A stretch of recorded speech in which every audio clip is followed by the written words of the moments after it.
Mwambie jirani yako lazima umfili mtu, lazima umfili. Kitandani hautalala na yule unayemuona kanisani, utalala na mtu unayempenda. Lazima kuwe na chemistry. Acha haya mambo ya kusema nimeokoka kwa hiyo kwa sababu ananena kwa lugha unabeba tu. Hakuna, lazima akuvutie. Lazima ukimwangalia usikie butterflies zinaruka tumboni. Lazima ukimwangalia hivi usikie kuchanganyikiwa. Ukiangalia kifua kikuchanganye. Ukiangalia shepu ikubariki.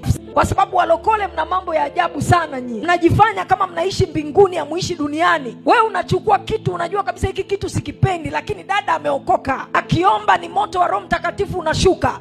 Anaweza kufunga 21 kavu, achana na unafunga 7 kavu. Mwenzio anapiga 21. Hanywi hata maji. Sasa sijui anaishije. Bwana asifiwe sana. Mwenzako kila siku usiku yuko macho, anaomba. Lakini ukiangalia shepu nehi, uelewi. Ukiangalia sura, uelewi. Ukiangalia anavyoongea hakuvutii, alivyo hakuvutii.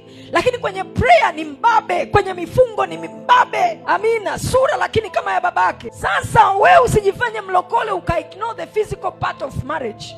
Olewa, oa na mtu anayekuvutia physically. Awe ameokoka ni sawa, awe anajua kuomba ni sawa, awe anajua kufunga ni vizuri, inatakiwa. Kwenye ndoa kuna vita vya kiroho, unahitaji mtu mwenye nguvu, unahitaji mtu mwenye msuli. Lakini lazima akubariki, muonekano wake lazima ukubariki. Mungu anamwambia Samueli ameenda nyumbani kwa Yese, ameenda kupaka mafuta mfalme pale. Mungu anamwambia Samueli, anamwambia nimejipatia mfalme kwenye nyumba ya Yese, enda kapake mafuta nitakuonyesha ni nani. Anafika pale anamuona firstborn wa Yese alivyokuwa mrefu, ana miraba, ana misuli. Samueli akafikiri kwamba huyu ndiye ambaye anatakiwa kuwa mfalme. Alafu Mungu anamwambia Samueli kitu cha ajabu. Anamwambia mimi siangalii kama wanadamu waangaliavyo. Wanadamu wanaangalia nje, lakini mimi Mungu naangalia ndani. Sasa wewe ni mwanadamu gani usiangalia nje? Na Mungu mwenyewe amesha confirm.